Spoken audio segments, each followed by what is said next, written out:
Hey guys, welcome. Welcome back. TJ here with Dead History, and welcome to part 2 of this next presidential series installment, taking a look at the 35th President of the United States, John Fitzgerald Kennedy. So I am flying solo to finish up this part 2 in the audio portion. Now I do want to tell you guys there will be a lot of bonus footage. Like I kind of touched on in part 1, I've seen everything Kennedy for the most part. I'm going to have a bonus footage of all the fun Kennedy memorabilia and artifacts that I own. I actually own an original 1960 presidential campaign poster, an actual original, not a reprint or anything. I have original campaign buttons that I actually have to find. I have some photos of myself at Arlington for the first time ever when I was 12 or 13 years old. That was the first time I ever saw a presidential grave and saw Kennedy. So I have a bunch of stuff to show you guys. I've been to Dealey Plaza a few times, you name it. I am going to put that link to the Kennedy presidential assassination video down below so everybody can see that and has that. But yes. Of course, this part 2, we're going to be taking a look at the presidency, the legacy, the unfortunately untimely death, the assassination of John F. Kennedy, and then his funeral and burial site and everything. And then, of course, just fun facts and all the other stuff that we do. So, here we go. Let's jump right in here to the, as I start off usually, the 1960 United States election. So, John F. Kennedy, he was the Democrat from Massachusetts. He was running against the Republican from California, Richard Nixon. And Kennedy won. It was a very slim margin. The electoral vote was 303 to 219 in favor of Kennedy. Kennedy carried 22 states. Nixon actually carried 26 states. So Nixon actually won more states than Kennedy did. Now listen to this popular vote count. Kennedy had an amount of 34,220,984. That was Kennedy's. Nixon's was 34,108,157. So it was 49.7% of the popular vote versus 49.6% of the popular vote. That is how close this election was. I mean, by the skin of Kennedy's teeth is how he won this election.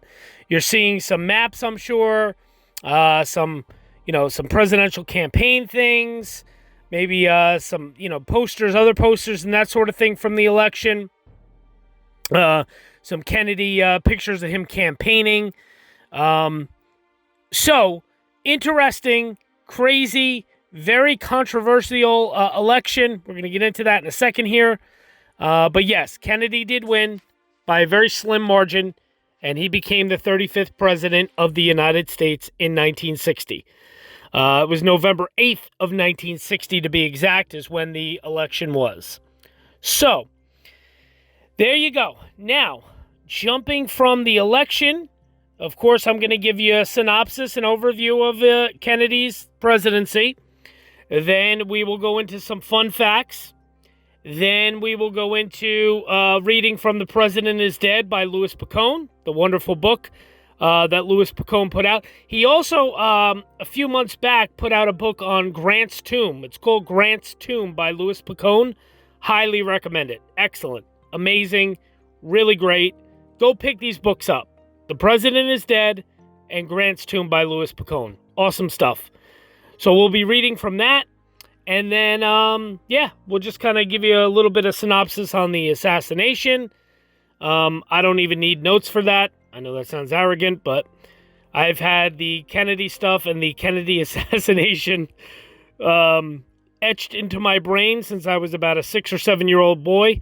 From my dad, so he was a big Kennedy buff. So all of the stuff that I'm going to show you later in bonus footage, the campaign poster, the newspaper from the assassination, all that stuff, that's actually stuff that was my father's. He collected it over the years.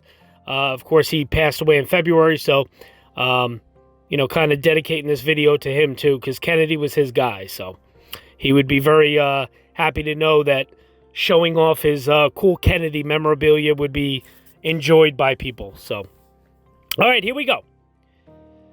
In the election of 1960, Eisenhower's vice president, Richard Nixon, took on a young, charismatic senator from Massachusetts, Democrat John Fitzgerald Kennedy. But there would be a new wrinkle for this election cycle. 1960 is important because of the emergence of television. It is the first election when television is a critical, and some would say, determining factor as opposed to the print media. Kennedy and Nixon were the first candidates to have a televised debate. Over 77 million people, 2/3 of the adult American population, tuned in. And Nixon did everything wrong that he could. First off, Nixon did not prepare. He did not rest. He had been ill. His 5 o'clock shadow looks like an 8 o'clock shadow, and he just looks bad. Nixon is sitting there in the studio under the lights. Jack Kennedy comes out, and Richard Nixon greets Jack Kennedy, stands up, and hits his head on an overhead light.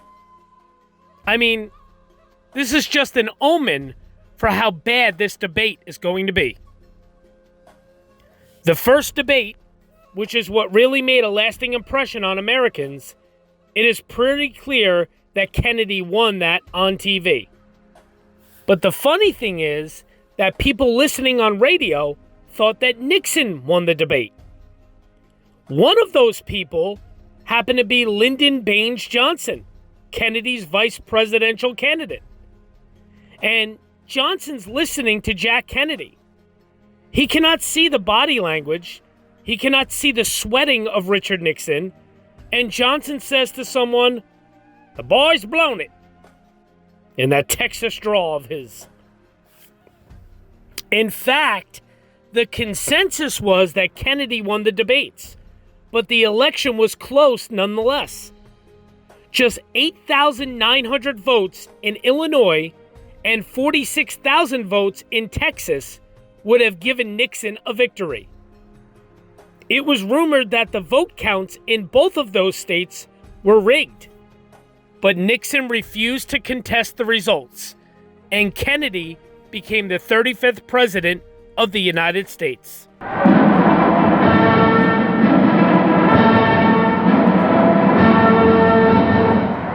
You, John Fitzgerald Kennedy, do solemnly swear I, John Fitzgerald Kennedy, do solemnly swear that you will faithfully execute the office of President of the United States that I will faithfully execute the office of President of the United States and will, to the best of your ability, and will, to the best of my ability, preserve, protect, and defend the Constitution of the United States. preserve, protect, and defend the Constitution of the United States. So help you God. So help me God.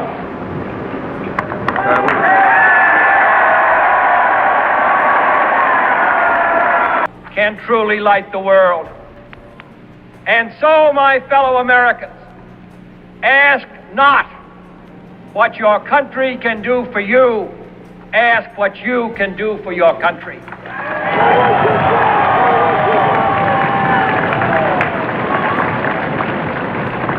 My fellow citizens of the world, ask not what America will do for you, but what together we can do for the freedom of man.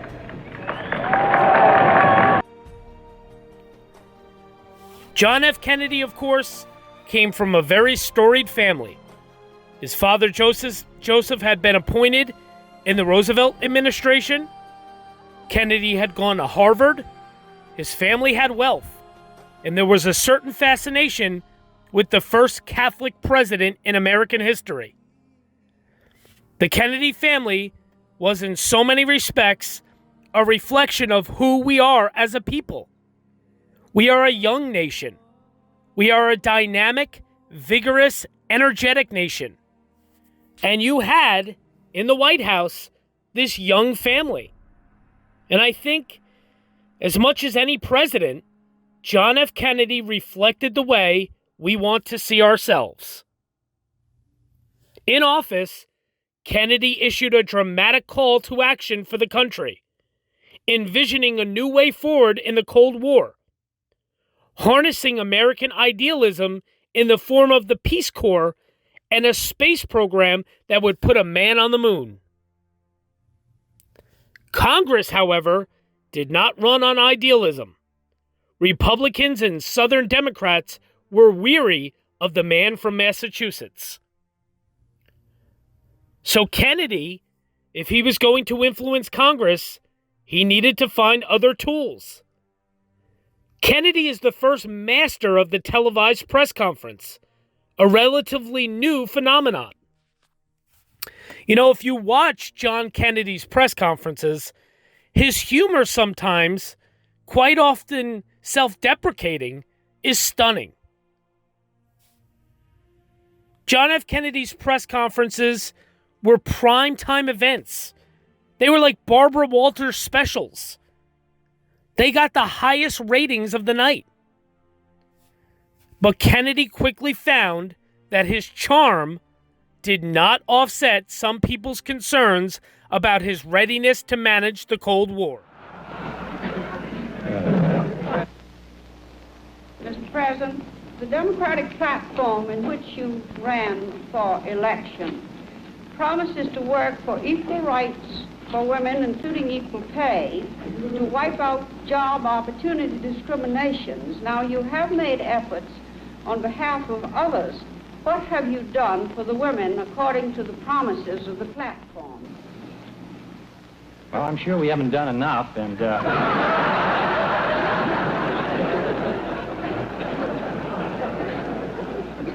I must say I am a strong believer in equal pay for equal work, and I think that we ought to do better than we're doing, and I'm glad that you reminded me of it.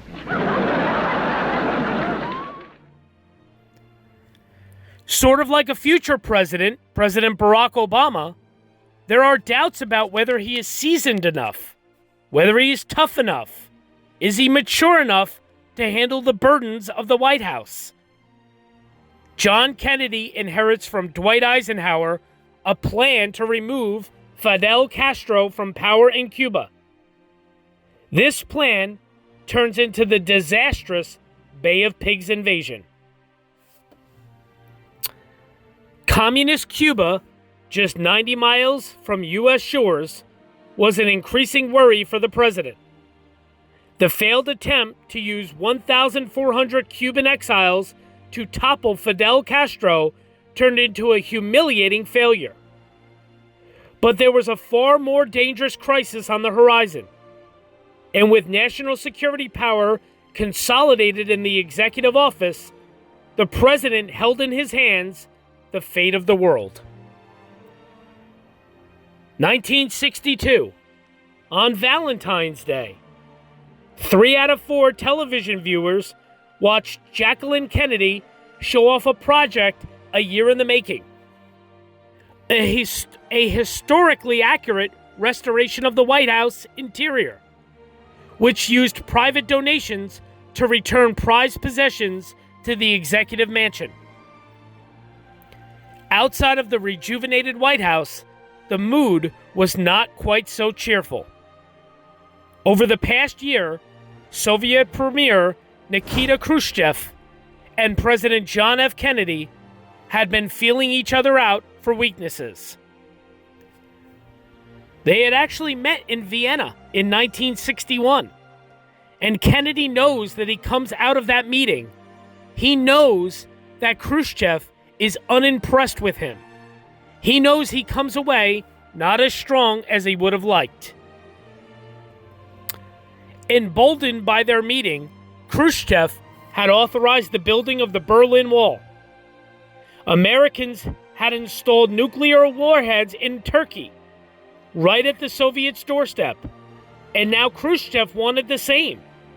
missiles aimed at the United States from Cuba.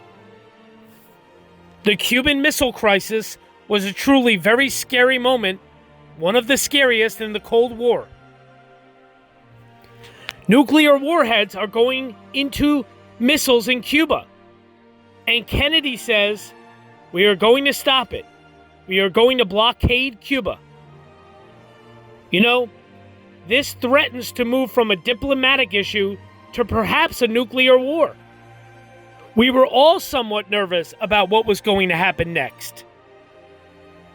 The Joint Chiefs all pushed Kennedy to invade Cuba or to launch airstrikes. But Kennedy made a gamble and he ignored the advice of his advisors. Instead, the president leaned on his most trusted confidant, his brother. Robert Kennedy, who was Attorney General, was very much the point person for the ultimate confrontation of the Cuban Missile Crisis in October of 1962. Bobby has been a controversial appointment, but the Kennedys' father had insisted on it. He became the voice of restraint in JFK's ear. If we had launched airstrikes, there very easily could have been a nuclear exchange. Robert McNamara, who was Kennedy's defense secretary, said to someone, you know, we came this close to nuclear war. And just so you know, I'm doing the little hand gesture of putting two fingers close together in the air right now, this close to nuclear war. Instead, JFK diffused the crisis. He made a public pledge not to invade Cuba and negotiated behind the scenes to remove U.S. missiles from Turkey. The president had faced down the Soviets and won. You know, I think the Cuban Missile Crisis reflects John F. Kennedy at his best. He had the judgment to resist those who said, let's level Cuba. This helped Kennedy develop a sense of toughness, that he was a tough president. We went eyeball to eyeball with them. And Kennedy made the other side blink. Kennedy's determination continued. He sent financial aid and 16,000 military advisors to Vietnam to shore up a government fighting a communist insurgency. But Kennedy soon found himself caught up in an entirely different struggle at home: civil rights. A symbol of the racial divide was evident in Washington, D.C. As the population in the capital increased, a growing number of white residents were gentrifying black neighborhoods such as Capitol Hill and Georgetown. The struggles of minorities across the country seemed to present little concern to much of America. Racial tensions are again at a climax. Now we have an age where things are being televised. So all across the world, people are seeing African Americans being bitten by dogs, being billy clubbed by police officers, and being hosed down. Kennedy gave great speeches on civil rights, but he did very little. He said that he would end segregation with a stroke of a pen. He waited and waited and waited, and he did not do it. To the point that African Americans started sending him pens saying, maybe you need a pen, Mr. President. He decides, somewhat surprisingly given the attitude of the previous 2 years, to in June of 1963 call for a new civil rights bill. It is one of the most stirring speeches Kennedy gives. 2 months later, civil rights leader Dr. Martin Luther King and over 250,000 marchers came to Washington. Civil rights finally seemed to be gaining a foothold. Feeling confident for the upcoming election, Kennedy decided to travel in an open-air motorcade to Dallas, Texas for a campaign stop. Everyone remembers the moment. One historian remembers an Associated Press staffer coming into his office with the bulletin. Just the one sentence that the president had been shot. Another historian recalls that he grew up in Miami, Florida. He said when Kennedy's assassination was announced, he was in school. Half of his class applauded when the principal announced that the president had been shot. A lot of people hated Kennedy. He was much hated in the South. But much of the rest of the country, who had grown to admire their president on television, now watched in anguish. He had been in office just a little less than 3 years. But what we saw was the great potential he might have had as a leader. He did not make his mark on the White House and on this country in ways that he might have. The president's car is now turning onto Elm Street, and it will be only a matter of minutes before he arrives at the trademark. I was on Stemmons Freeway earlier, and even the freeway was jam-packed with spectators waiting their chance to see the president as he made his way toward the trademark. It appears as though something has happened in the motorcade route. Something, I repeat, has happened in the motorcade route. There's numerous people running up the hill alongside Elm Street, there by the Stemmons Freeway. Several police officers are rushing up the hill at this time. Stand by just a moment, please. Something has happened in the motorcade route. Stand by, please. Parkland Hospital, there has been a shooting. Parkland Hospital has been advised to stand by for a severe gunshot wound. I repeat, a shooting in the motorcade in the downtown area. Parkland Hospital has been advised to stand by for a severe gunshot wound. The president's car is...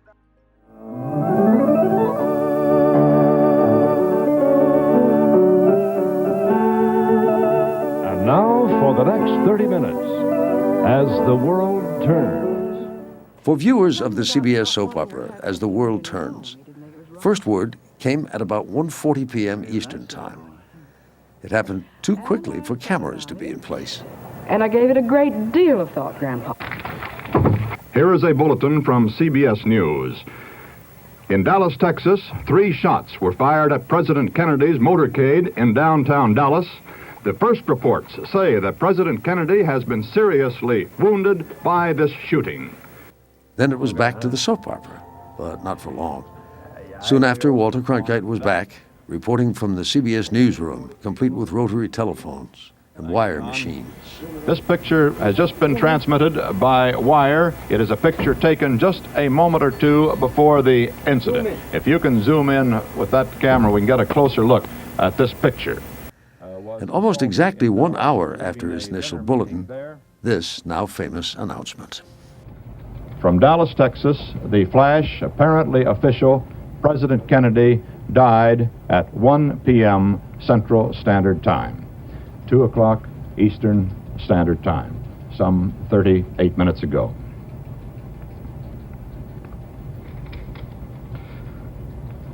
Vice President Lyndon Johnson has left the hospital in Dallas, but we do not know to where he has proceeded. Presumably, he will be taking the oath of office shortly and become the 36th President of the United States. Might have. So that's a little bit about the kind of an overview of his presidency. Yeah, we're going to get into the assassination here in a little bit. I'm going to read some fun facts here in a minute. Who knows with Kennedy? Many historians regard him as one of the greatest presidents we've ever had. And he really didn't have much time. He had less than 3 years in office. The Bay of Pigs was a disaster. The Cuban Missile Crisis he handled very well. Civil rights he did drag his feet on. He eventually did, put forth a new civil rights bill. There was a lot of potential there. Would he have won re-election in 64? I think yes. Would his brother Bobby have won election in 68 had he not been assassinated? I think in a landslide, yes. But that's not the way that history unfolded. And we will never know. We're left with the coulda, woulda, shoulda. We're left with the what ifs. And, this is the interesting part of history. The interesting part of history is there's facts that go with history, correct? We all agree there. Slavery was a major, major sin and black eye on this country. Still is to this day. That's factual. That happened. 4 of our presidents were assassinated while in office. That happened. It's factual. But everything in history is open to some sort of interpretation. What you feel, or what a historian may feel, was the right thing for a president to do, was the wrong thing, was the right decision, was the wrong decision. And it's all, subjective. Yes, we have facts, but anyone can interpret it the way they want. I personally, being somewhat of a presidential, fan and enjoy presidential history, I think Kennedy was, unfortunately, I never got to see him, but I think just listening to some of his speeches and the way he spoke, I don't know if we've ever had a more captivating president ever.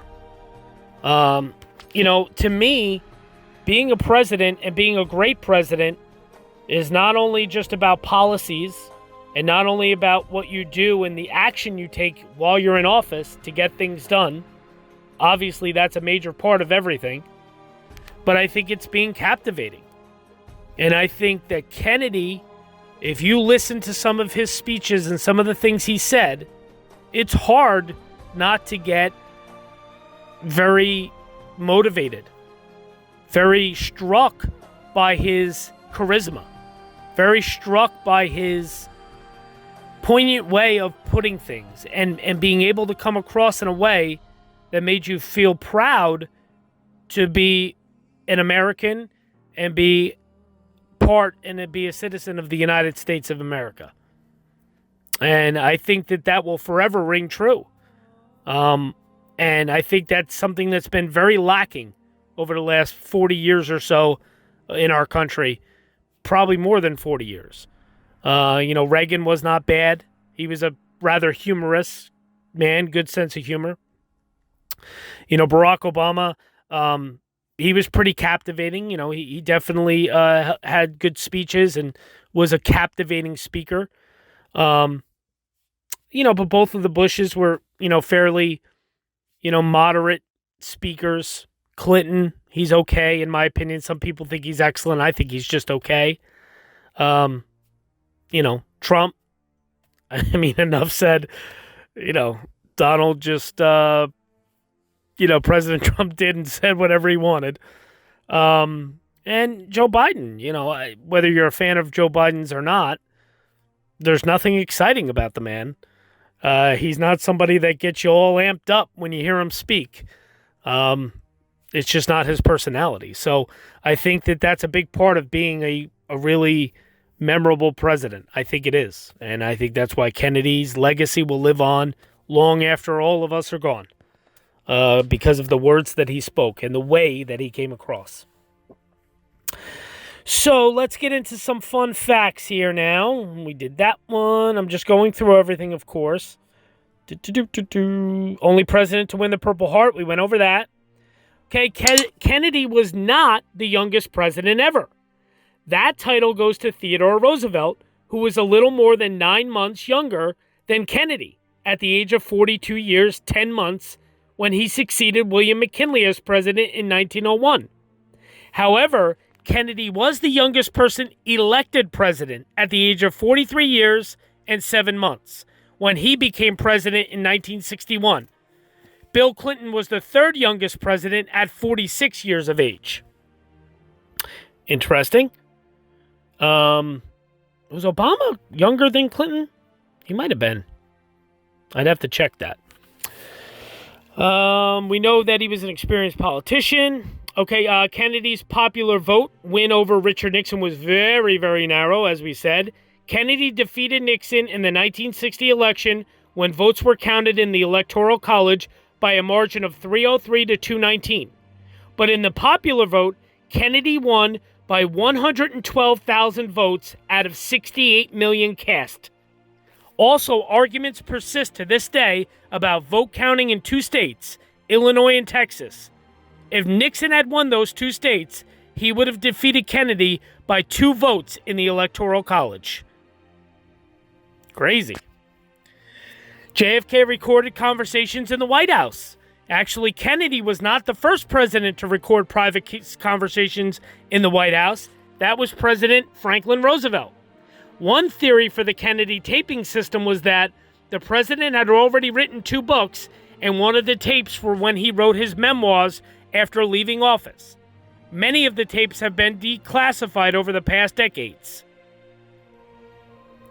And then I already said Kennedy almost died twice before he became president. We already know that. Okay, let's see what else we have here. So, as I said, he had Addison disease. I said that in part 1. One coping mechanism for dealing with Addison disease was amphetamine injections. At that time in history, the adverse side effects were not fully understood, so this was a fairly common practice. Both he and his wife were both dependent on amphetamines by the time of the presidency. Let me see here. What else? We already know all this. No. Here we go. George Washington, Zachary Taylor, Dwight Eisenhower, James Garfield, Woodrow Wilson, and Donald Trump are the only 6 presidents of the United States of America that contested an election and never lost it. Interesting. That's a little something about, Nixon not contesting. Just trying to see if there's anything else here. John F. Kennedy announced his run for presidency in January of '60 as a Democrat. His running mate was Lyndon Baines Johnson of Texas. Lyndon became the 36th president, of course, when Kennedy was assassinated. We're going to get into that here in a minute.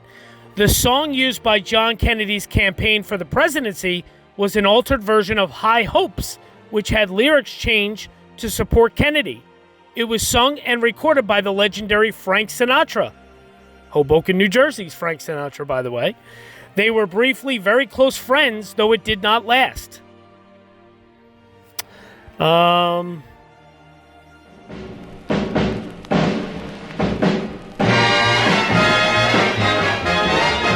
Everyone is voting for Jack, 'cause he's got what all the rest lack. Everyone wants to back Jack. Jack is on the right track, 'cause he's got high hopes.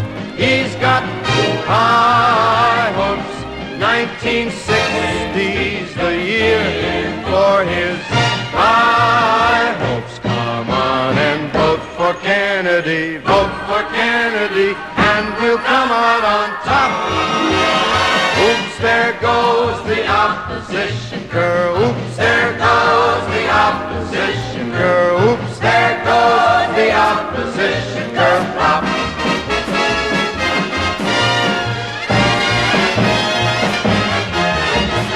K-E-double-N-E-D-Y. Jack's the nation's favorite guy. He was the first Catholic president. We know that. Here's a cool one. He was the first person to ever dance with African-American women at an inaugural ball. Equality was something he would focus on throughout his entire term as president. Kennedy was an avid smoker of cigars, favoring Upmans and Monticellos, and often consuming 4 or 5 a day. Interesting stuff. He gave away his salary to charity. We know that. During his time as president, Kennedy invited several dozen African leaders to the White House.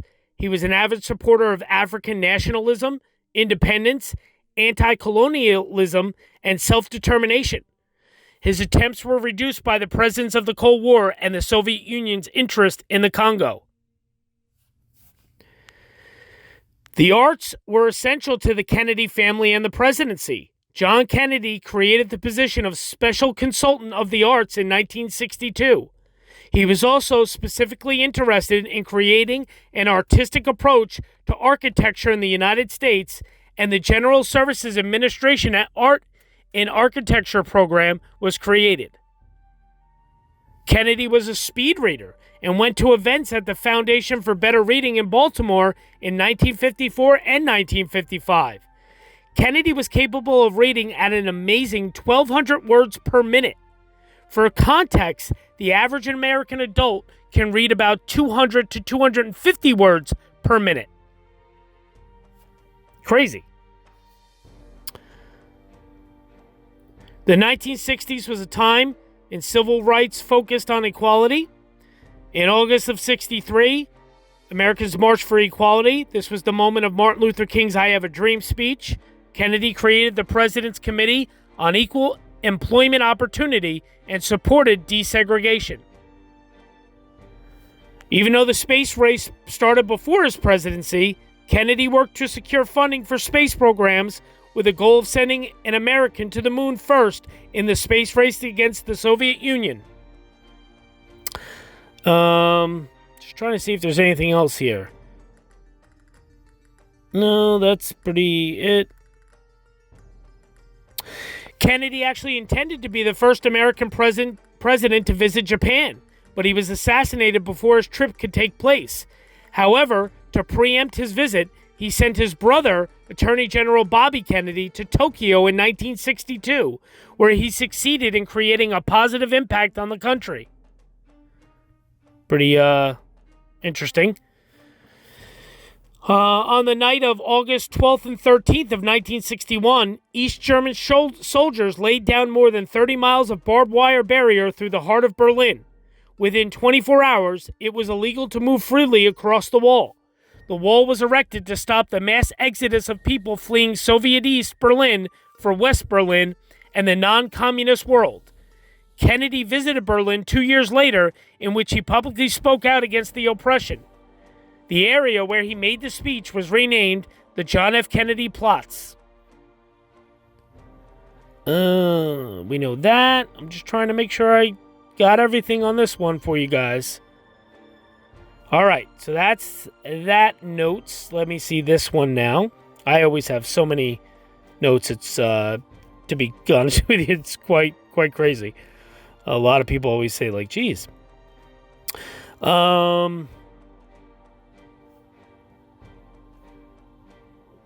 We already know that. Much has been said about the Kennedy curse. While you likely know that John Jr., JFK's son, was only 3 when JFK was assassinated, did you know that JFK nearly lost his own father at the same age? When JFK was a preschooler, his father narrowly survived a bombing on Wall Street, where he worked as a stockbroker. We actually mentioned that in part 1. So that's interesting. He was a world traveler. We know that. Let me see. So even though that Kennedy was not technically the youngest president, he was the youngest elected, he was the youngest president to die. Tragically, JFK was only 46 years old when he was assassinated. So he was the youngest president ever to actually die. And that is interesting. He is the first and still the only Roman Catholic president. That was always a big thing. He was the last president to wear a top hat to his inauguration. Although the Cold War was alive and well when JFK was in office, he and Soviet leader Nikita Khrushchev interacted regularly, making polite dinner conversation at an official dinner in Vienna. Jackie Kennedy asked Khrushchev about Strelka, a 1960s canine celebrity. Along with Belka, Strelka was the first dog to successfully orbit the Earth and return home safely. She'd recently had a litter of puppies, and this gave Mrs. Kennedy a new topic to discuss with the world leader. A few months later, a fluffy white puppy arrived from the other side of the world. It was one of Strelka's puppies, compliments of Mr. Khrushchev. She was named Pushinka, the Russian word for fluffy. Thought that was pretty cool. Okay, let me just make sure I got nothing else on this page. That looks good. Moving on to my other notes here. He was... Oh, here we go. The suit fits. Here's one that will stick in your memory. President JFK struggled physically throughout his life with digestive problems and a bad back. The reason being that he was a little asymmetrical. Considering his physiology, he had one leg that was 3/4 longer than the other, really throwing things out of whack. Because of this, when he found a healthy weight and enjoyed the ability to feel as normal as possible, he liked to maintain that weight. So naturally, he became obsessed with not getting heavier than what his body could most easily manage. In order to keep an eye on his fluctuation, the 6-foot-tall president took a scale with him everywhere he went. Whether traveling for a quick visit or an extended stay, his staff was to bring the scale along in the event one wasn't accessible at his destination or in his hotel. Pretty interesting, huh? Of course, John F. Kennedy, I said this in part 1, was a huge fan of James Bond. He loved Ian Fleming's novels, but he loved the movies even more. That knowledge is pretty basic. Diving below the surface, here's where JFK's love of James Bond gets extremely weird. During the final year of his presidency and within the latter months, he took to writing his own James Bond story, starring himself, his family, and the United States federal regime. Within this story, a high-ranking government official executed a coup d'etat against the seated government and president, successfully assassinating him in the presence of his wife in the Secret Service. Is this true? It actually is. And it's pretty damn creepy to think about with all that in hindsight. Because he got assassinated in front of his wife in the Secret Service. We'd imagine as soon as JFK felt the first bullet pierce his body before the shot that killed him, he thought to himself, yep, I knew it.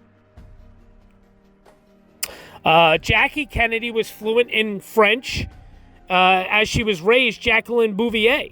However, John was a little envious of her bilingual skill and pursued an education in the French language. He desperately wanted to be able to speak the language. So much so, he even asked one of Caroline's teachers to offer him lessons. Unfortunately, the president was never able to lock down a French language class schedule. It's a pity that language learning wasn't as accessible then as it is now. He would have been Mr. Rosetta Stone. As I said, JFK, there was a big part of him of the country that did not like him, especially in the South. He cheated death more than once, charitable man, greatest paperweight in history. We know all that from part 1.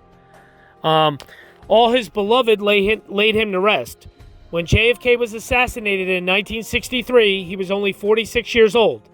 He felt his assassination was imminent, and when it finally happened, he said goodbye to patriarchs as well as his dependents. His 2 surviving children, Caroline and John Jr., were present at the funeral procession. John Jr. famously tucked his shoulders and offered a salute to his father's coffin as it paraded among mourners. The entire nation saw this and wept. It's not so strange for a child to bury their parent, but in stark contrast, it was unique that John F. Kennedy was the first and only president to have died before one of his grandparents. At the time of his death, his grandmother was 98 years old, and the family chose not to tell her of his assassination, ever. Mary Josephine Josie Fitzgerald passed some 10 months later. JFK was somewhat of a worrywart. John F. Kennedy was a man with a preoccupied mind. This has to be an occupational hazard for serving as the President of the United States, but for JFK, he was always worried about something. As mentioned, he was rightly concerned that he was going to lose his life at the hands of an assassin, and there was nothing the Secret Service could do to protect him. He was also worried about his weight, health, and how personal misgivings might lead to a fractured family. In short, he had several mistresses, and it was widely accepted that he struggled most in this area of his life. Regardless of obsessing over his life concerns, President Kennedy always presented an amiable front in the public eye. There was no way he was comfortable on the day of his death, but he remained smiling until a series of bullets separated body and soul. There is a well-known film entitled 7 Days in May, starring Burt Lancaster, Kirk Douglas, Ava Gardner, and Frederick March. The film was based on the novel of the same name, which was based loosely on the events occurring during the United States at the time. The story was set in the near future, early 1970s, and it involved a coup d'etat in the United States due to warring parties within the government. President Kennedy was so taken by the novel, he made phone calls to a few Hollywood players and expressed his desire to see this as a film in an effort to thwart any chance high-ranking government and military officials could attempt a coup in the United States. The president was so supportive of the production, he left the White House for a week so director John Frankenheimer could capture exterior shots on location.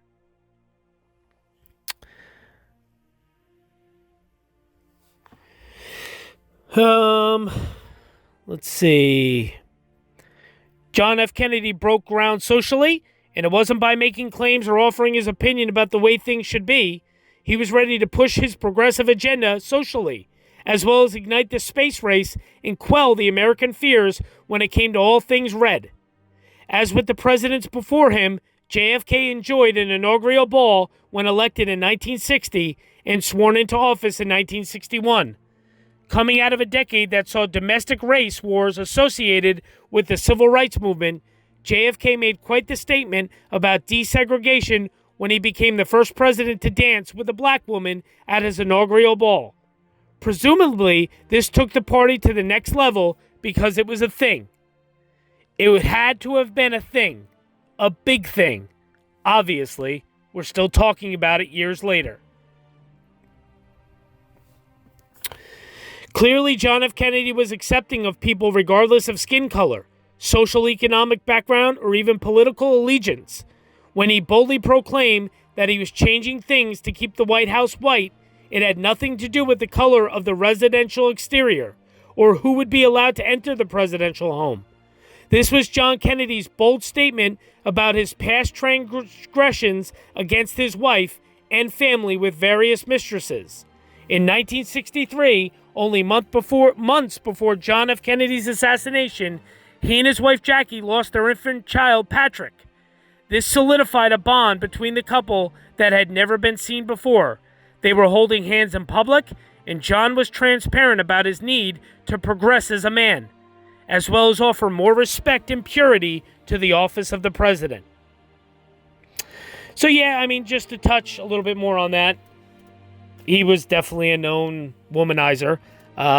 He had several mistresses, probably most famously and most notably, rumors, of course, with Marilyn Monroe. It was kind of a monkey see, monkey do thing, to be honest with you, because his father was the same way. His father was not a faithful man as far as his marriage went. So it's probably just something that he got used to, being around it growing up. Not that it gives it any sort of excuse, but he definitely, he was a handsome man, and he loved the company of women. There's no doubt about that. JFK didn't expect Lyndon Johnson to say yes to becoming his running mate. Kennedy's choice of running mate came down to the wire. At around 11 a.m. on the day a nominee was to be presented, John Kennedy visited Johnson in his hotel suite and offered him the job. Robert Kennedy maintained afterward that his brother offered the job to Johnson only as a courtesy, and then felt trapped when he accepted. "Now what do we do?" the candidate asked, then answered by sending Bobby back to talk to Johnson out of it. Around 4 p.m., with tensions running high all around, John Kennedy called Johnson to assure him he was the one. "Ignore Bobby," he said, "because he's been out of touch and doesn't know what's happening." As I said, Kennedy was the last president to wear a top hat at his inauguration for many years. Going back to at least James Garfield's inauguration in 1881, it was a tradition for incoming presidents to wear a top hat as part of the inauguration day garb. Though JFK wasn't a fan of hats, he went along with the tradition, but he was the last POTUS to ever do so. JFK actually began the tradition of having an inaugural poet. Though not every incoming president has chosen to have an inaugural poet, the tradition itself began with Kennedy, who asked Robert Frost to recite The Gift outright on his inauguration day in 1961. But Frost had other ideas and wrote an entirely new poem for Kennedy entitled Dedication for the occasion. There was just one problem. It was a bright and sunny day, and Frost, who was 87 years old at the time, had trouble reading the copy of the poem he had brought with him, so ended up reciting The Gift outright from memory.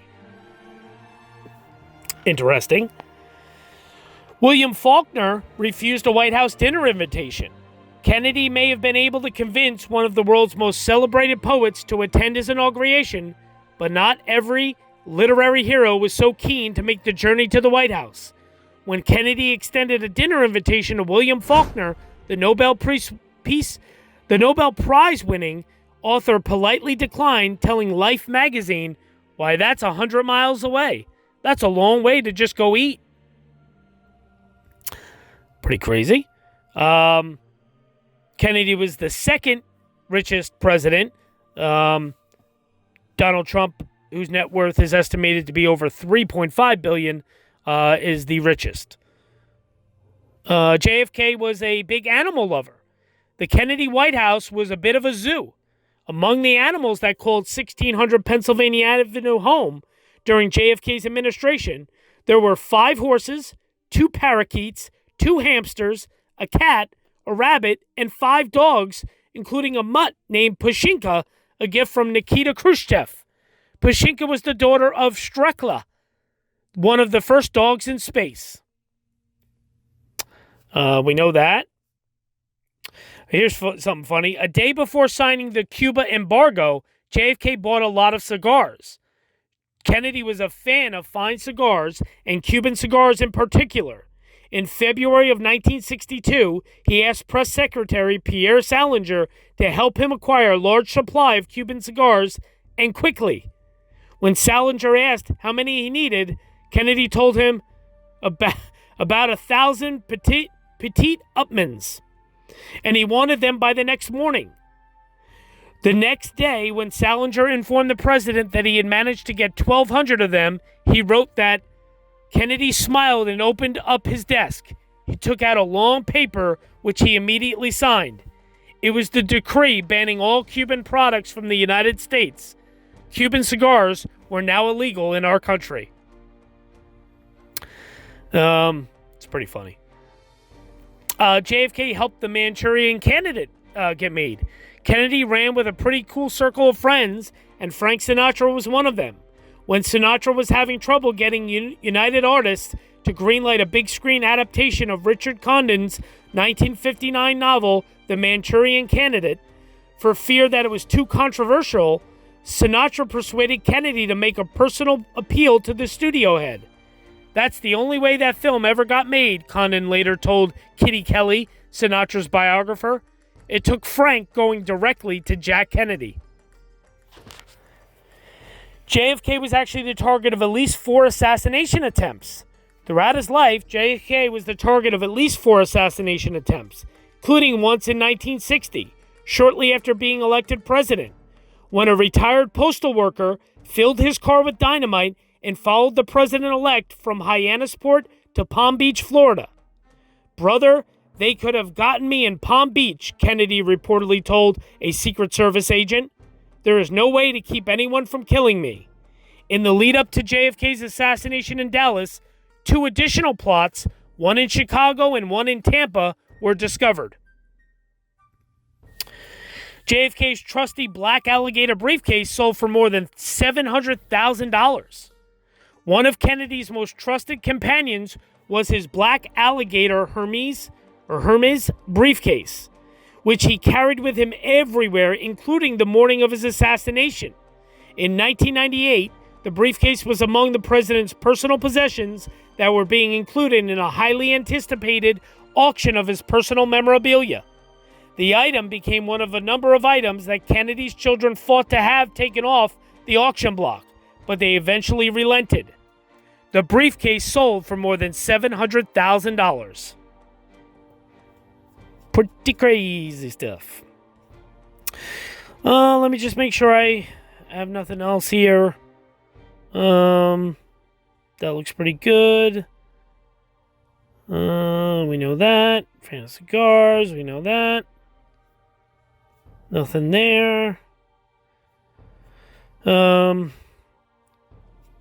First Catholic president, we do know that. We had touched on that. Pulitzer winning. He was ambitious presidential goals. John F. Kennedy had ambitious presidential goals. His combined domestic and foreign policies were known by the term the New Frontier.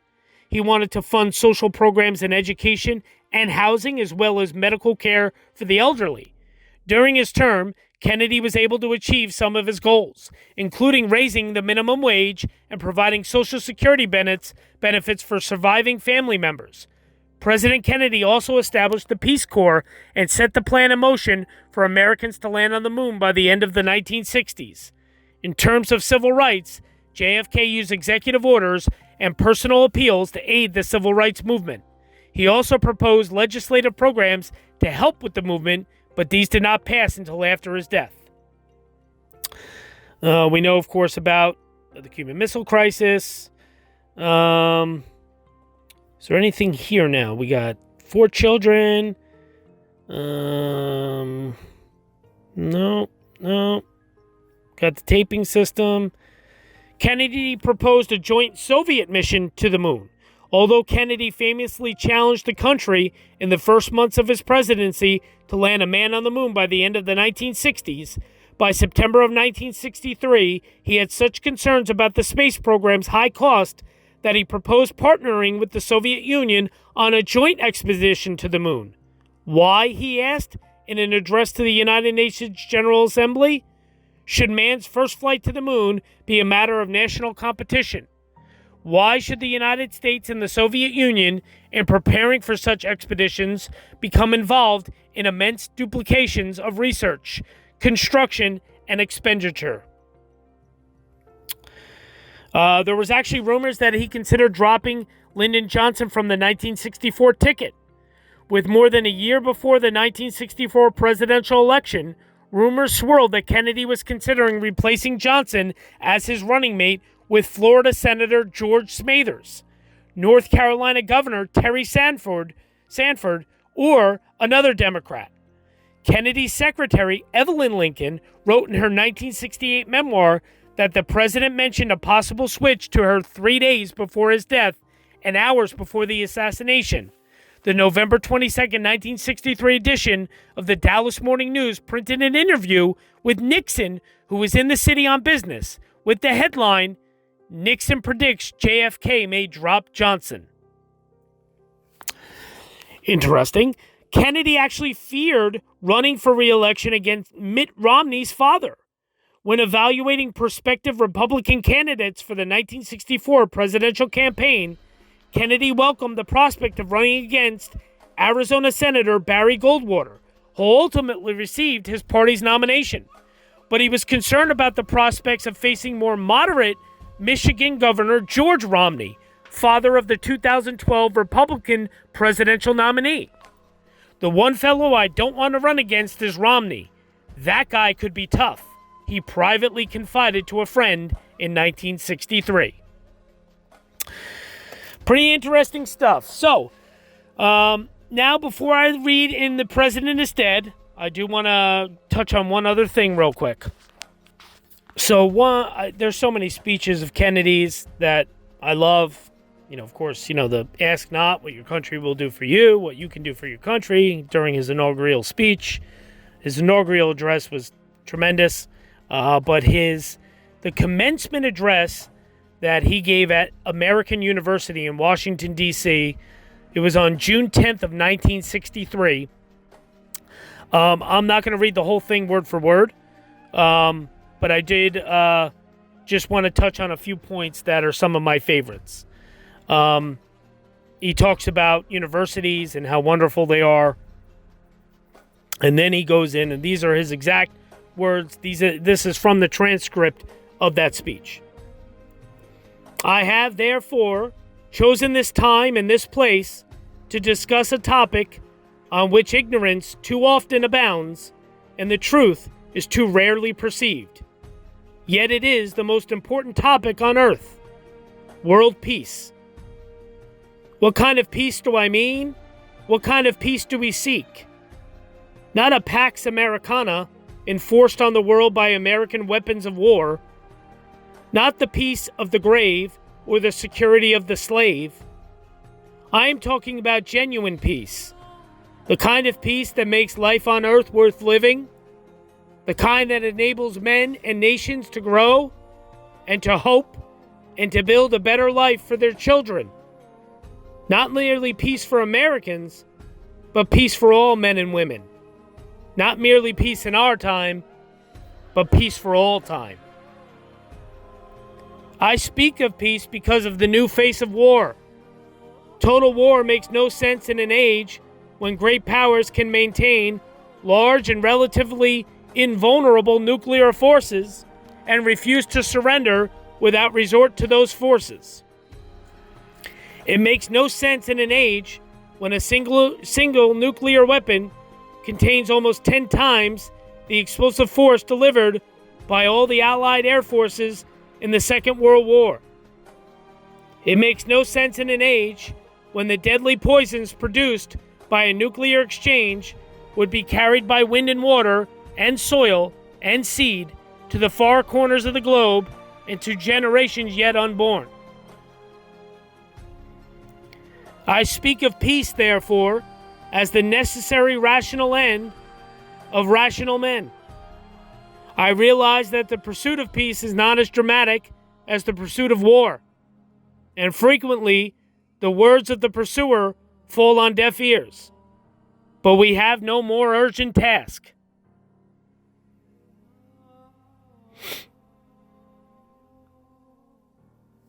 We need not accept that view.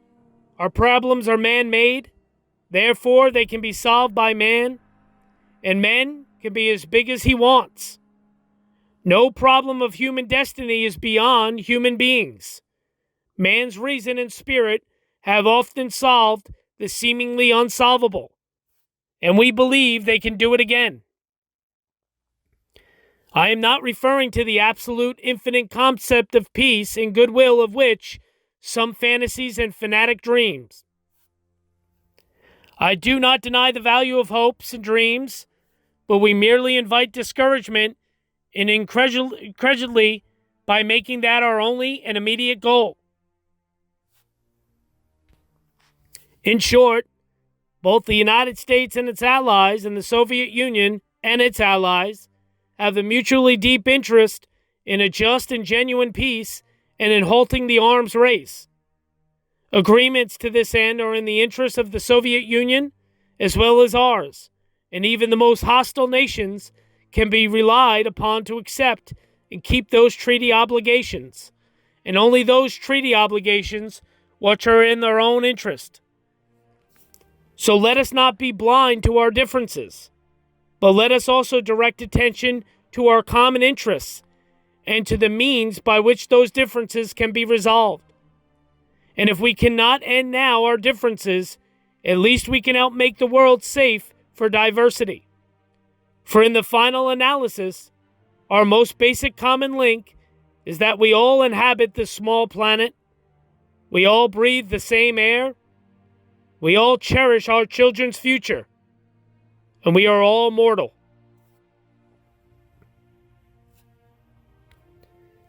Finally, my fellow Americans, let us examine our attitude toward peace and freedom here at home.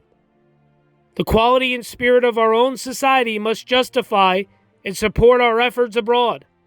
We must show it is in the dedication of our own lives, as many of you who are graduating today will have a unique opportunity to do by serving without pay in the Peace Corps abroad or in the proposed National Service Corps here at home. But wherever we are, we must all in our daily lives live up to the age-old faith that peace and freedom walk together.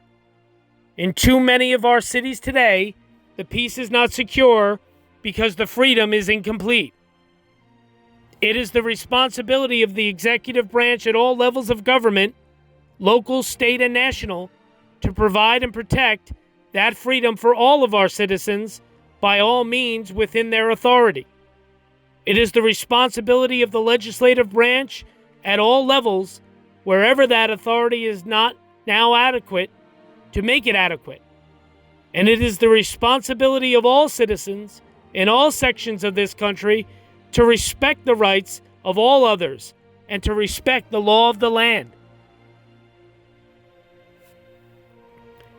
The United States, as the world knows, will never start a war. We do not want a war. We do not now expect a war. This generation of Americans has already had enough, more than enough, of war, hate, and oppression. We shall be prepared if others wish it. We shall be alert to try to stop it. But we shall do our part to build a world of peace, where the weak are safe and the strong are just. We are not helpless before the task or hopeless of its success. Confident and unafraid, we labor on, not toward a strategy of annihilation, but toward a strategy of peace. President Anderson, members of the faculty, Board of Trustees, distinguished guests, my old colleague, Senator Bob Byrd, who has earned his degree through many years of attending Knight Law School, while I am earning mine in the next 30 minutes, distinguished guests, ladies and gentlemen. It is with great pride that I participate in this ceremony of the American University, sponsored by the Methodist Church, founded by Bishop John Fletcher Hurst, and first opened by President Woodrow Wilson in 1914. This is a young and growing university, but it has already fulfilled Bishop Hurst's enlightened hope for the study of history and public affairs in a city devoted to the making of history and to the conduct of the public's business. By sponsoring this institution of higher learning for all who wish to learn, whatever their color or their creed, the Methodists of this area and the nation deserve the nation's thanks. And I commend all those who are today graduating. Professor Woodrow Wilson once said that every man sent out from a university should be a man of his nation as well as a man of his time. And I'm confident that the men and women who carry the honor of graduating from this institution will continue to give from their lives, from their talents, a high measure of public service and public support. There are few earthly things more beautiful than a university, wrote John Masefield in his tribute to English universities, and his words are equally true today. He did not refer to towers or to campuses. He admired the splendid beauty of a university because it was, he said, a place where those who hate ignorance may strive to know, where those who perceive truth may strive to make others see. I have therefore chosen this time and place to discuss a topic on which ignorance too often abounds and the truth too rarely perceived, and that is the most important topic on earth: peace. What kind of a peace do I mean, and what kind of a peace do we seek? Not a Pax Americana enforced on the world by American weapons of war, not the peace of the grave or the security of the slave.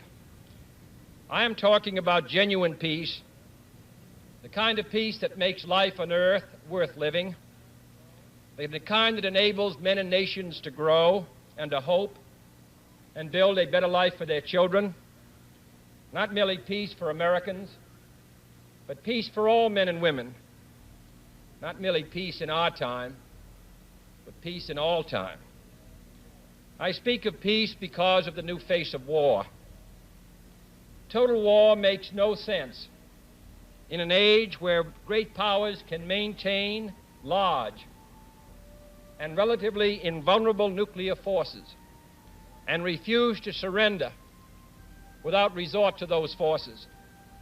It makes no sense in an age where a single nuclear weapon contains almost 10 times the explosive force delivered by all the Allied air forces in the Second World War.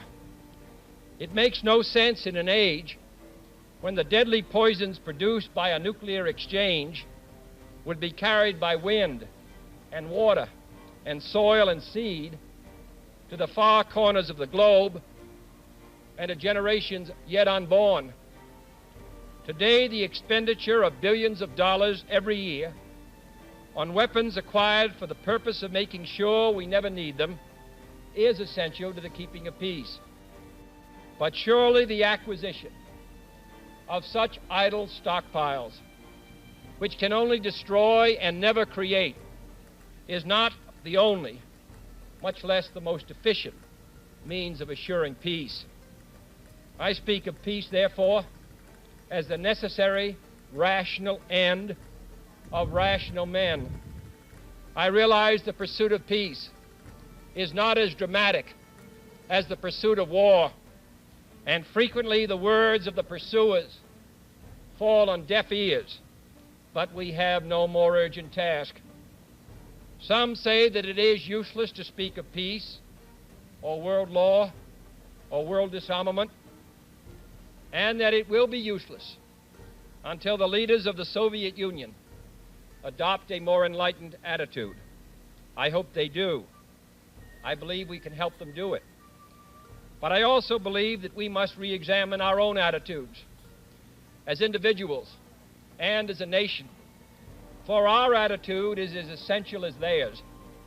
And every graduate of this school, every thoughtful citizen who despairs of war and wishes to bring peace should begin by looking inward, by examining his own attitude towards the possibilities of peace, towards the Soviet Union, towards the course of the Cold War, and towards freedom and peace here at home.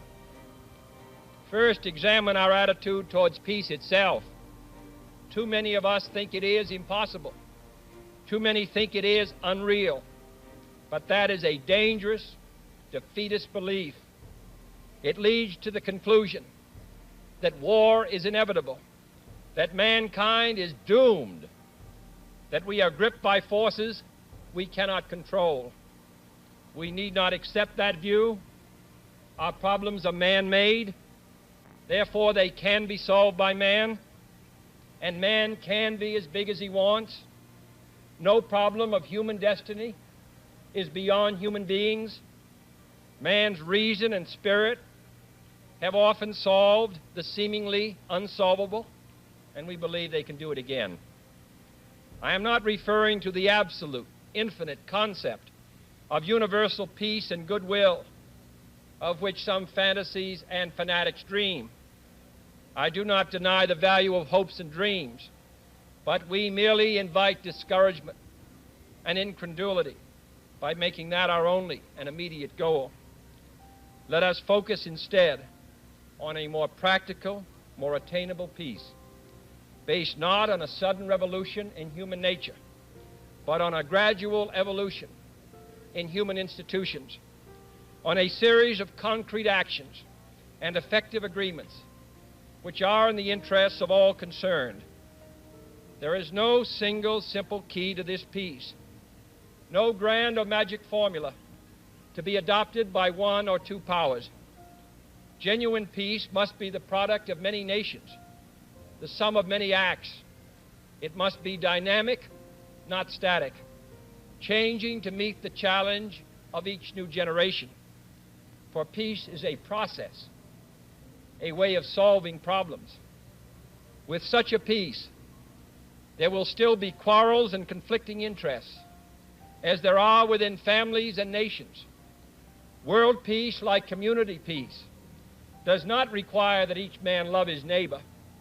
It requires only that they live together in mutual tolerance, submitting their disputes to a just and peaceful settlement. And history teaches us that enmities between nations, as between individuals, do not last forever. However fixed our likes and dislikes may seem, the tide of time and events will often bring surprising changes in the relations between nations and neighbors. So let us persevere. Peace need not be impractical, and war need not be inevitable. By defining our goal more clearly, by making it seem more manageable and less remote, we can help all people to see it, to draw hope from it, and to move irresistibly towards it. And second, let us re-examine our attitude towards the Soviet Union. It is discouraging to think that their leaders may actually believe what their propagandists write. It is discouraging to read a recent authoritative Soviet text on military strategy and find on page after page wholly baseless and incredible claims, such as the allegation that American imperialist circles are preparing to unleash different types of war, that there is a very real threat of a preventative war being unleashed by American imperialists against the Soviet Union, and that the political aims, and I quote, of the American imperialists are to enslave economically and politically the European and other capitalist countries and to achieve world domination by means of aggressive war, unquote. Truly, as it was written long ago, the wicked flee when no man pursueth. Yet it is sad to read these Soviet statements, to realize the extent of the gulf between us. But it is also a warning to the American people not to fall into the same trap as the Soviets, not to see only a distorted and desperate view of the other side, not to see conflict as inevitable, accommodation as impossible, and communication as nothing more than an exchange of threats. No government or social system is so evil that its people must be considered as lacking in virtue. As Americans, we find communism profoundly repugnant as a negation of personal freedom and dignity. But we can still hail the Russian people for their many achievements in science and space, in economic and industrial growth, in culture, in acts of courage. Among the many traits the peoples of our two countries have in common, none is stronger than our mutual abhorrence of war. Almost unique among the major world powers, we have never been at war with each other. And no nation in the history of battle ever suffered more than the Soviet Union in the Second World War. At least 20 million lost their lives. Countless millions of homes and families were burned or sacked. A third of the nation's territory, including 2/3 of its industrial base, was turned into a wasteland, a loss equivalent to the destruction of this country east of Chicago. Today, should total war ever break out again, no matter how, our two countries will be the primary target. It is an ironic but accurate fact that the two strongest powers are the two in the most danger of devastation. All we have built, all we have worked for, would be destroyed in the first 24 hours. And even in the Cold War, which brings burdens and dangers to so many countries, including this nation's closest allies, our two countries bear the heaviest burdens. For we are both devoting massive sums of money to weapons that could be better devoted to combat ignorance, poverty, and disease. We are both caught up in a vicious and dangerous cycle, with suspicion on one side breeding suspicion on the other, and new weapons begetting counter-weapons. In short, both the United States and its allies and the Soviet Union and its allies have a mutually deep interest in a just and genuine peace and in holding the arms race. Agreements to this end are in the interests of the Soviet Union as well as ours, and even the most hostile nations can be relied upon to accept and keep those treaty obligations, and only those treaty obligations, which are in their own interest. So let us not be blind to our differences, but let us also direct attention to our common interests and the means by which those differences can be resolved. And if we cannot end now our differences, at least we can help make the world safe for diversity. For in the final analysis, our most basic common link is that we all inhabit this small planet. We all breathe the same air. We all cherish our children's futures, and we are all mortal. Third, let us re-examine our attitude towards the Cold War, remembering we're not engaged in a debate, seeking to pile up debating points. We are not here distributing blame or pointing the finger of judgment. We must deal with the world as it is, and not as it might have been had the history of the last 18 years been different. We must therefore persevere in the search for peace in the hope that constructive changes within the communist bloc might bring within reach solutions which now seem beyond us. We must conduct our affairs in such a way that it becomes in the communist interests to agree on a genuine peace, and above all, while defending our own vital interests. Nuclear powers must avert those confrontations which bring an adversary to a choice of either a humiliating retreat or a nuclear war. To adopt that kind of course in the nuclear age would be evidence only of the bankruptcy of our policy or of a collective death wish for the world. To secure these ends, America's weapons are non-provocative, carefully controlled, designed to deter, and capable of selective use. Our military forces are committed to peace and disciplined in self-restraint. Our diplomats are instructed to avoid unnecessary irritants and purely rhetorical hostility, for we can seek a relaxation of tensions without relaxing our guard. And for our part, we do not need to use threats to prove we are resolute. We do not need to jam foreign broadcasts out of fear our faith will be eroded. We are unwilling to impose our system on any unwilling people, but we are willing and able to engage in peaceful competition with any people on earth. Meanwhile, we seek to strengthen the United Nations, to help solve its financial problems, to make it a more effective instrument for peace, to develop it into a genuine world security system, a system capable of resolving disputes on the basis of law, of ensuring the security of the large and the small, and of creating conditions under which arms can finally be abolished. At the same time, we seek to keep peace inside the non-communist world, where many nations, all of them our friends, are divided over issues which weaken Western unity, which invite communist intervention, or which threaten to erupt into war. Our efforts in West New Guinea, in the Congo, in the Middle East, and the Indian subcontinent have been persistent and patient, despite criticism from both sides. We have also tried to set an example for others by seeking to adjust small but significant differences with our own closest neighbors in Mexico and Canada.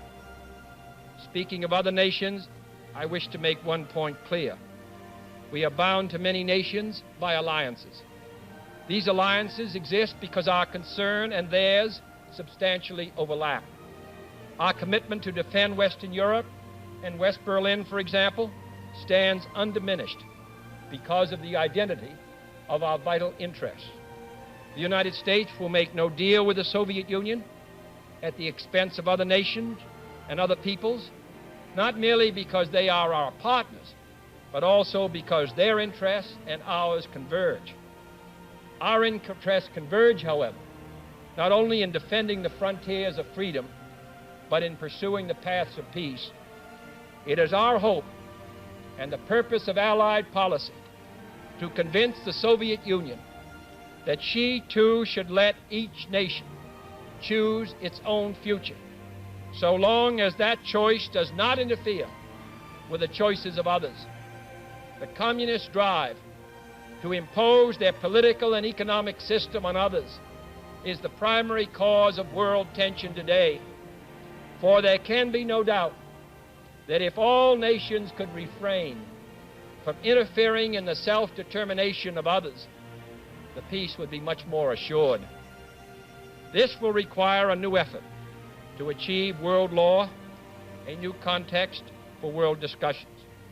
It will require increased understanding between the Soviets and ourselves. And increased understanding will require increased contact and communication. One step in this direction is the proposed arrangement for a direct line between Moscow and Washington to avoid on each side the dangerous delays, misunderstandings, and misreadings of others' actions which might occur at a time of crisis. We have also been talking in Geneva about our first step measures of arms controls, designed to limit the intensity of the arms race and reduce the risk of accidental war. Our primary long-range interest in Geneva, however, is general and complete disarmament, designed to take place by stages, permitting parallel political developments to build the new institutions of peace, which would take the place of arms. The pursuit of disarmament has been an effort of this government since the 1920s. It has been urgently sought by the past 3 administrations. And however dim the prospects are today, we intend to continue this effort, to continue it in order that all countries, including our own, can better grasp what the problems and the possibilities of disarmament are.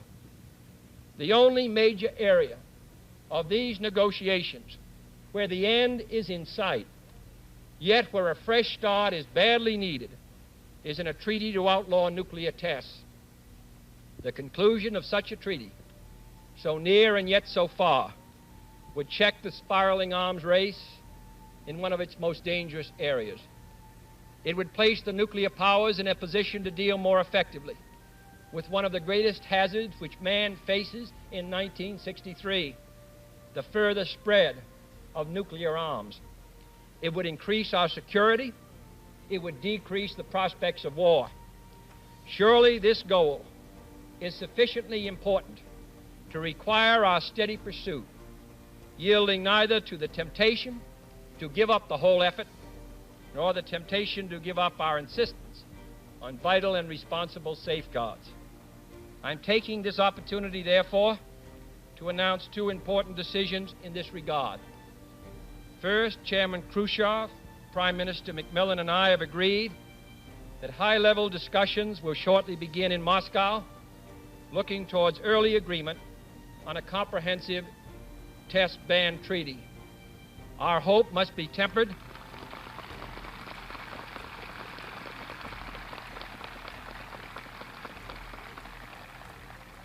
Our hopes must be tempered with the caution of history, but with our hopes go the hopes of all mankind. Second, to make clear our good faith and solemn convictions on this matter, I now declare that the United States does not propose to conduct nuclear tests in the atmosphere so long as other states do not do so. We will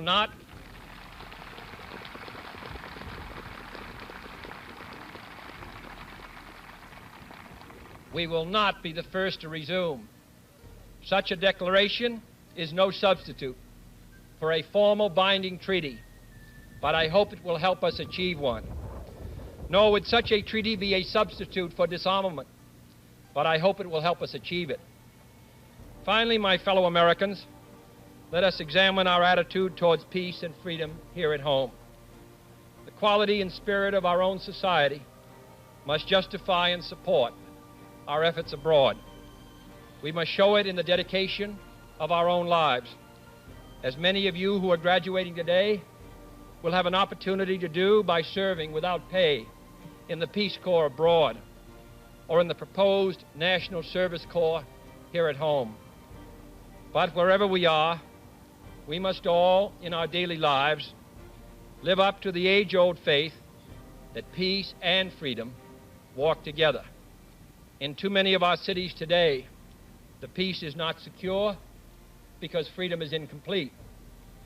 It is the responsibility of the executive branch at all levels of government, local, state, and national, to provide and protect that freedom for all of our citizens by all means within our authority. It is the responsibility of the legislative branch at all levels, wherever the authority is not now adequate, to make it adequate. And it is the responsibility of all citizens in all sections of this country to respect the rights of others and respect the law of the land. All this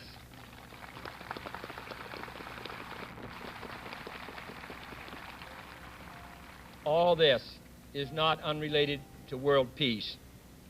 When a man's way please the Lord, the Scriptures tell us, he maketh even his enemies to be at peace with him. And is not peace, in the last analysis, basically a matter of human rights? The right to live out our lives without fear of devastation, the right to breathe air as nature provided it, the right of future generations to a healthy existence. While we proceed to safeguard our national interests, let us also safeguard human interests. And the elimination of war and arms is clearly in the interests of both. No treaty, however much it may be to the advantage of all, however tightly it may be worded, can provide absolute security against the risks of deception and evasion. But it can, if it is sufficiently effective in its enforcement, and it is sufficiently in the interest of its signers, offer far more security and far fewer risks than an unabated, uncontrolled, unpredictable arms race. The United States, as the world knows, will never start a war. We do not want a war. We do not now expect a war. This generation of Americans has already had enough, more than enough, of war and hate and oppression.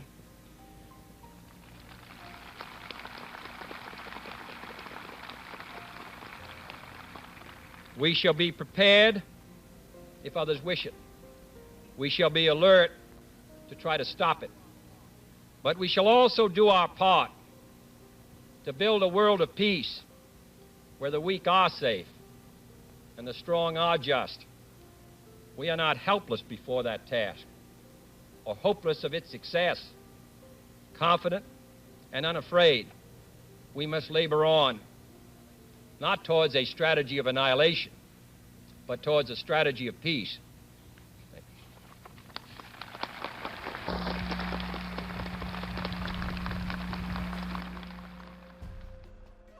Peace. And that, ladies and gentlemen, is one of the greatest speeches you will ever hear. It still rings true to this day. That line is my favorite Kennedy quote, about where he says that we all inhabit this earth, we all breathe the same air, we all cherish and value our children's futures, and we are all mortal. And that is the truth. So now we are going to read from The President is Dead by Louis Pacone, as we do every week. Here we go. In November of 1963, the country was in the midst of a historic stretch.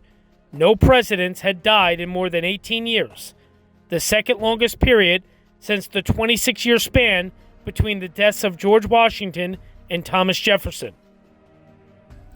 The 1950s had no presidential deaths, the first decade since the 1810s that had that happen. And for the first time since the second Grover Cleveland administration, the country had 3 living former presidents. Few would have expected that the next to die would be the current president. Youthful and vigorous at 46, John F. Kennedy tragically became the youngest president to die. President Kennedy's murder is one of the best documented, yet most enigmatic of all the presidential deaths.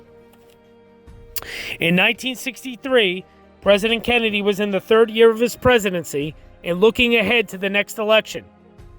Texas was a must-win state, and even with Lyndon Johnson, a native Texan, as his vice president, the Lone Star State was unfriendly territory. In fact, many of its conservative citizens were so openly hostile to the president that Texas Democratic Committee member Byron Skelton warned Kennedy he might be putting himself in danger if he visited. Unfazed, the president scoffed at the suggestion. On Thursday, November 21st, Kennedy and Johnson arrived in San Antonio for a whirlwind 2-day trip to canvass 5 cities. That day, Kennedy visited Houston before settling into the Texas Hotel in Fort Worth. When he awoke on Friday, November 22nd, he was pleasantly surprised to find a friendly crowd gathered outside. He greeted them and spoke lightheartedly. "I appreciate your being here this morning. Mrs. Kennedy is organizing herself. It takes longer, but of course, she looks better than we do when she does it." Kennedy ate breakfast and gave a speech at the Fort Worth Chamber of Commerce that focused on ensuring the military was prepared to meet the Cold War threat. To show their appreciation, the chamber presented the president with a Stetson cowboy hat. Afterward, Kennedy departed for Carswell Air Force Base, where he boarded Air Force One for a 13-minute flight to Dallas. They arrived at Love Field at 11:37 a.m., and the president was again warmly greeted by the crowd of 2,000 people. Vice President Johnson and Texas Governor John Connally met him at the airport. After shaking some hands, Kennedy and First Lady Jacqueline slipped into the back seat of an open Lincoln Continental convertible limousine, with Johnson in the next car behind him. They departed at 11:50 a.m. for the Dallas Trade Mart, where Kennedy was to speak to community leaders and Texas businessmen. It was a 10-mile trip, and the motorcade headed downtown to give locals an opportunity to see the president. At 12:30 p.m., the limousine entered Dealey Plaza at the corner of Elm and Houston Streets. From the 6th floor of the nearby Texas School Book Depository building, Lee Harvey Oswald fired 3 shots, hitting Kennedy with 2. In my opinion, Oswald fired 4, but I'll get into that in a minute. Just as in the assassination of Garfield and McKinley, it was the second shot that proved fatal. The first bullet hit Kennedy's neck, and the president grasped where he had been struck. And confused, Jacqueline turned toward him and reached to assist. Then the fatal shot was fired, striking his head, shattering the back of his skull, and decimating his brain. Abraham Zapruder, co-founder of the dress manufacturing company Jennifer Juniors Incorporated, was standing in the crowd. Video technology was still in its infancy, but Zapruder was an avid home movie maker and had decided to bring his 8mm Bell & Howell camera. As the president passed and the shots were fired, he held the camera steady, and the 26 seconds of footage, forever known as the Zapruder film, is still gut-wrenching to watch more than a half-century later. Take a look at that here.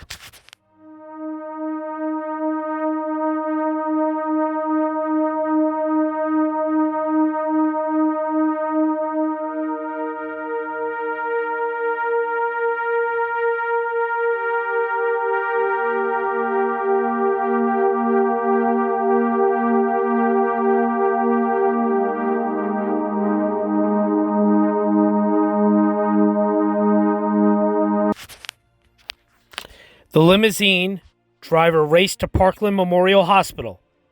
During the 3.5-mile mad dash, Jacqueline cradled what remained of the president's head in her arms. He was still alive, but she needed no one to inform her that it was impossible for him to recover. At the hospital, Jacqueline continued to hold her husband's hand in the back seat and refused to let him go. Finally, at 12:38 p.m., she released her grip, and Kennedy was carried into Trauma Room 1, but there was little the doctors could do. His faint pulse slowed while blood poured from his broken head. Dr. Charles J. Carrico, a 28-year-old first-year surgical resident, was the first to treat the president. He removed Kennedy's clothes, injected saline solution into his right femoral vein, and inserted a tube into his throat to ease his breathing. Quickly, the room filled with more doctors until 14 were crowded in. Carrico was relieved by Dr. Mac Perry, who performed a tracheotomy. The president flatlined, but Perry would not give up and tried to resuscitate him, pressing down on his chest to restart his heart. It was useless.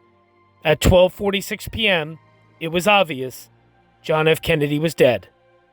A call was made to Washington with the sad announcement. However, the news could not yet be divulged. 3 minutes later, Reverend Oscar L. Huber, pastor at the Holy Trinity Church in Dallas, arrived. He had been called by Jacqueline to administer last rites, the Catholic sacrament of anointing the dying. The priest gently pulled down the sheet over Kennedy's face. As Huber did not know that the president was already dead and the doctors did not tell him, he administered conditional last rites. This was not the first time Kennedy had received last rites, as we had touched on, of course. After leading a brief prayer, the grief-stricken Father Huber departed, and Jacqueline could now confront the inevitable. Comforted that he did not die until last rites were performed, she told Dr. Perry to record 1 p.m. as the time of the death. The widow leaned in to kiss his face, slid off her wedding ring, and placed it on his finger.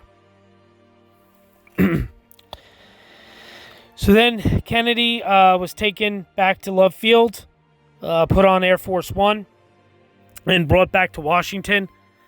And then there was an autopsy done at Bethesda Hospital, the Bethesda Naval Hospital in Washington. So yeah. The initial plans, I don't know if you guys remember in my last video for Eisenhower, the initial plans were for his remains to be taken to the Joseph Goller's son's funeral home.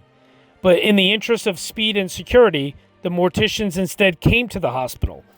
Remember, I had showed that funeral home in my last video. So there you go. The president was dead. Obviously, there was a big funeral procession. A funeral that had happened. It was bad.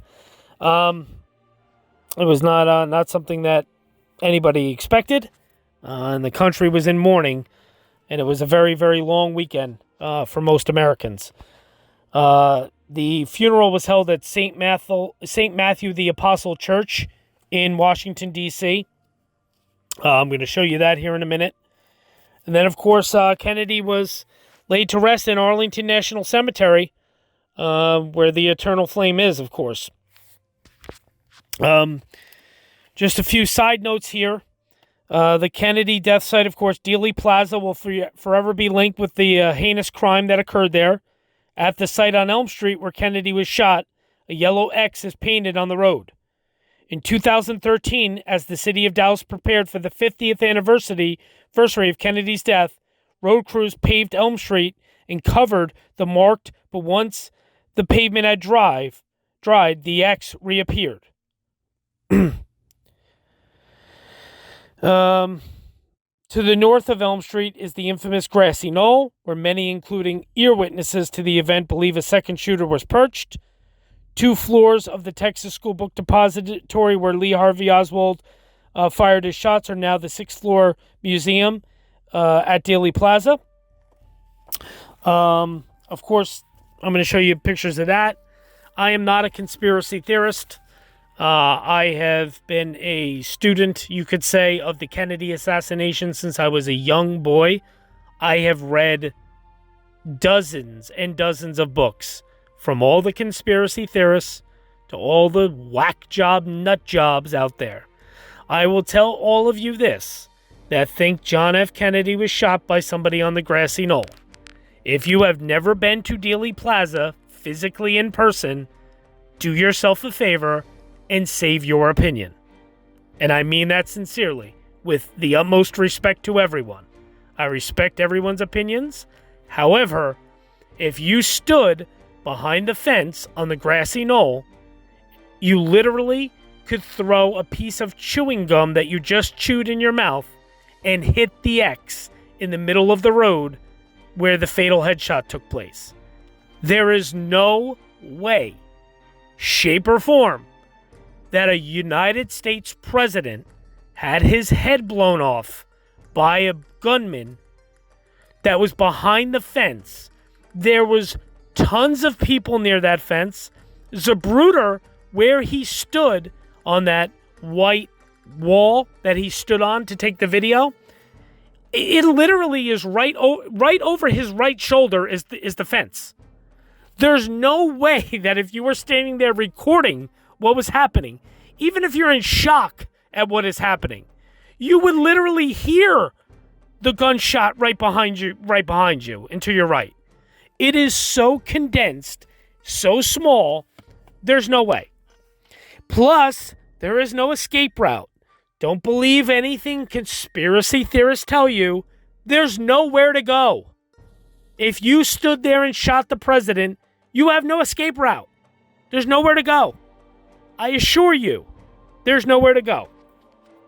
Would I implore anyone who thinks that there's a conspiracy surrounding the Kennedy assassination, I implore you to read a book by Gerald Posner called Case Closed.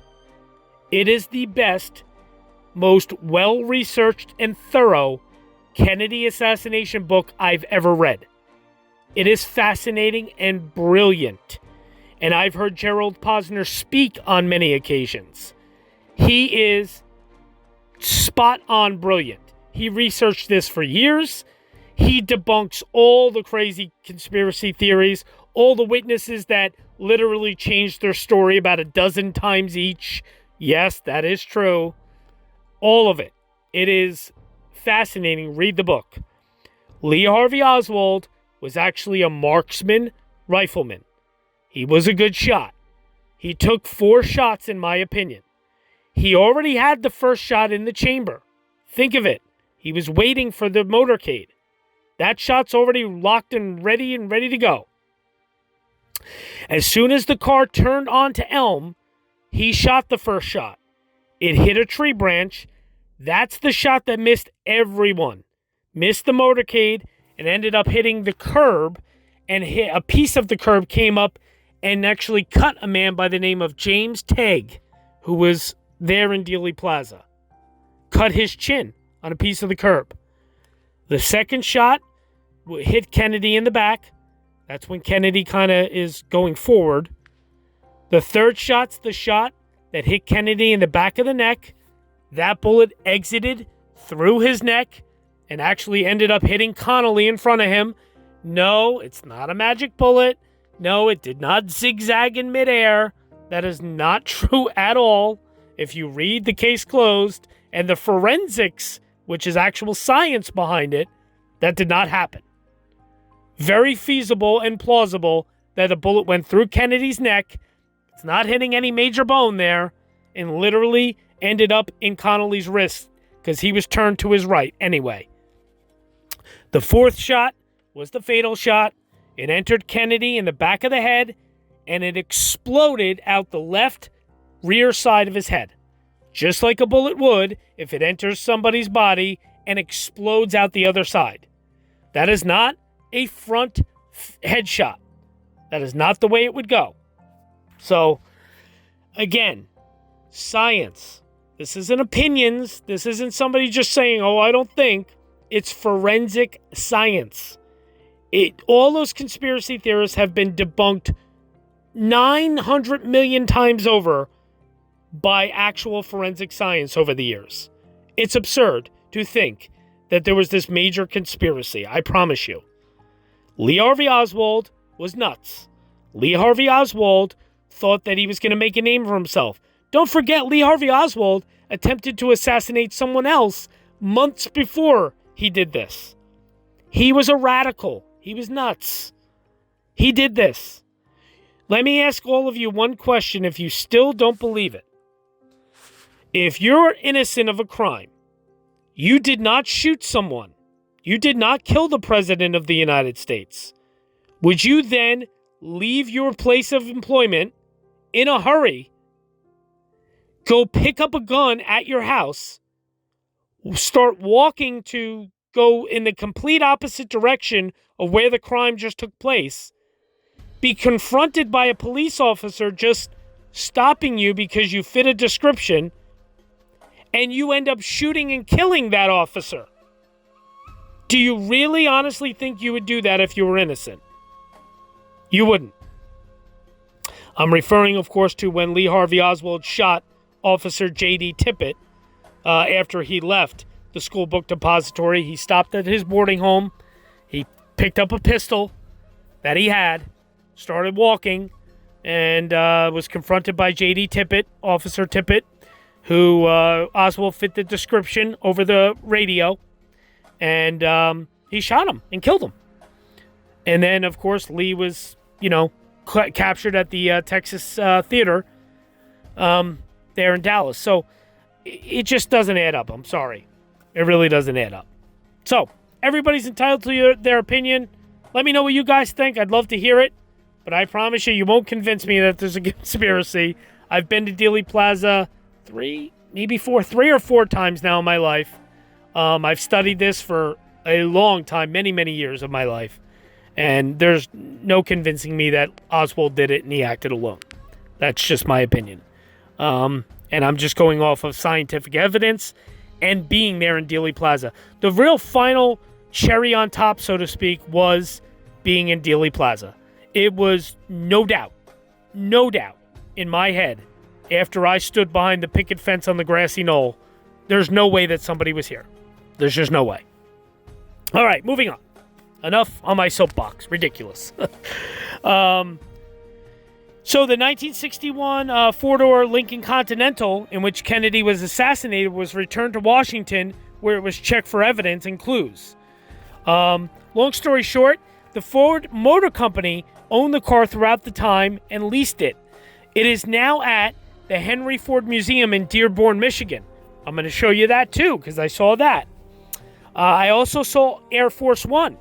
That's at the, is it the Air Force? I think it's the Air Force Museum in Ohio. I will show you that. I visited that too and saw Air Force One that brought Kennedy to Texas and took his body back to Washington. I also saw Parkland Hospital. I did not go inside. There is a plaque on the wall inside where the original site of Trauma Room 1 was, where Kennedy was brought and worked on and essentially pronounced dead in that room. But I did drive past Parkland Hospital. You'll see pictures of that. If you see pictures of the plaque from inside Parkland, that's not my picture. That's a stock photo that I found online, just so you know. Of course, the funeral, as I said, it was at St. Matthew the Apostle Church, there on 15th and 8th Streets Northwest in Washington, D.C. Henry and I visited there. I'm going to show you that. The funeral for John F. Kennedy was commemorated with a marble plaque in front of the sanctuary gates on the floor where the casket was placed. It reads, "Here rested the remains of President Kennedy at the Requiem Mass November 25th of 1963 before their removal to Arlington, where they lie in expectation of a heavenly resurrection." I did not actually, it's funny, I didn't look down and see the plaque, silly as that is. But it is there. So if you're seeing pictures of the plaque or the, commemorative marker there, I did not take pictures of that. Those are stock photos. But every other picture inside the church is of my own. So I'm going to show you Dealey Plaza. I'm going to show you the funeral site. I'm going to show you the limousine. I'm going to show you Parkland Hospital. I'm going to show you the Air Force One. Of course, I'm going to show you at Arlington National Cemetery, the Eternal Flame, where John F. Kennedy is buried. That's in Arlington National Cemetery in Arlington, Virginia. He's one of 2 presidents buried in Arlington. The other being, anyone? Bueller? Anyone? William Howard Taft. There you go. But of course, Kennedy's is the most popular. So, going to show you tons of pictures of that and videos of that. You might even see some pictures of a very young man who was 12 or 13 years old the first time he visited John F. Kennedy's grave in Arlington. You're going to see all that. And I'm going to show you a lot of bonus stuff. A lot of this is in my JFK assassination video, which again, I'll leave the link to down below, so if anybody wants to check that out. Please keep in mind it was my second video I ever did, so I think my videos have gotten much better over the last 7 months. I've only been on doing this for about 7 months now, so 7 or 8 months. So just please keep that in mind. It was my second video ever. But I'll show you a bunch of stuff. I'll show you, of course, Lee Harvey Oswald was famously then shot and killed himself by Jack Ruby when Oswald was being escorted out of the Dallas County Jail. And he was being escorted out by Jim Lavelle. Jim Lavelle just died. I think he was like 96 years old or 99 years old just a couple years ago. And I actually went to Jim Lavelle's gravesite. I've been to Oswald's gravesite. I've been to Ruby's gravesite, Jack Ruby's gravesite. I've been to Abraham Zapruder's gravesite. I've been to J.D. Tippett's gravesite. All of it. I'm going to show you the pictures here in our bonus footage coming up. So stay tuned for that bonus footage. Thank you so much. There will be plenty of bonus footage. Stay tuned. I promise. A lot of cool things to see. I thank you so very much for the opportunity to bring you our 35th President of the United States, a personal favorite of mine, John Fitzgerald Kennedy. So, next week, of course, we will take a look at the 36th President, Lyndon Baines Johnson, good old LBJ. And then we only have a few more after that to finish off our presidential series, of course. I thank you so much for all the support, everyone. I can't name you all because half the time there's just too many of you to name, which is so wonderful.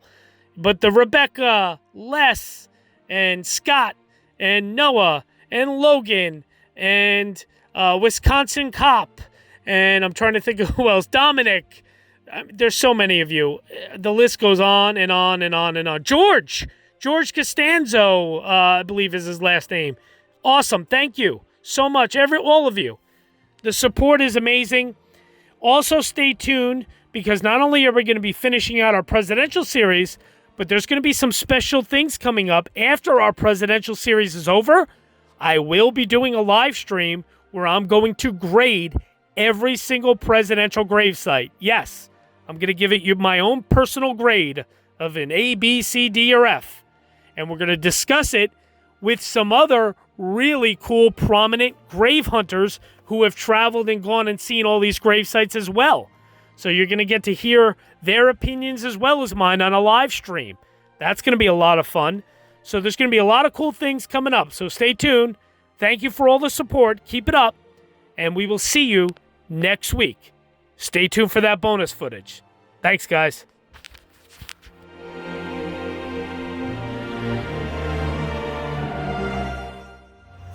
Hey guys, how's it going? TJ here with Dead History, here with Henry. Hi.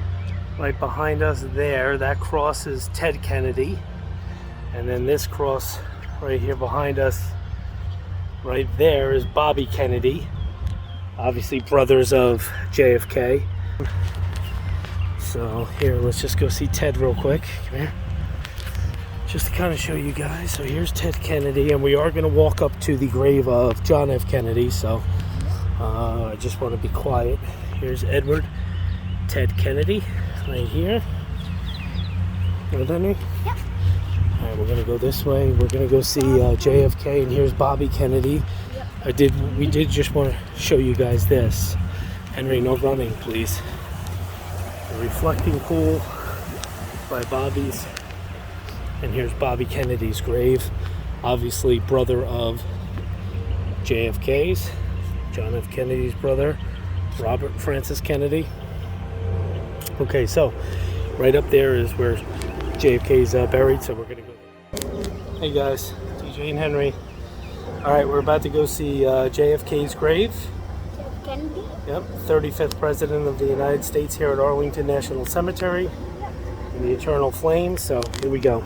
This is, so just so you guys know, this is you're gonna see a lot different because there's, a decent amount of people here today. This is probably my 4th or 5th time visiting Kennedy. This is Henry's first. So, gonna be a lot different than the video you saw of me by myself here. So here we go.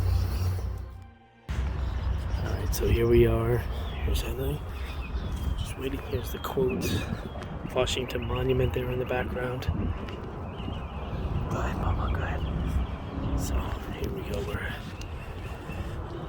walking up. This is Henry's first time at JFK's gravesite. This is actually Henry's 6th president he's ever seen. Their gravesite. Come on, bud. And here it is.